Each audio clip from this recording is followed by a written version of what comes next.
Want to know how to disable comments on Facebook posts? You would want to disable comments to avoid negative, hurtful, or trolling comments. Hello everyone, I'm Justin from Online Help Guide, and today I'll walk you through the process of how to disable comments on Facebook posts. It's pretty simple and quick, so let's get started with the video. Firstly, open the Facebook app on your screen. Now tap on the profile icon at the left side of your screen.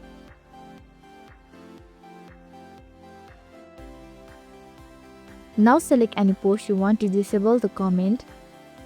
Tap on the three dot icon and a menu will appear. Likewise, tap on the Who Can Comment on Your Post option. Here there are multiple options. Now select according to your preference.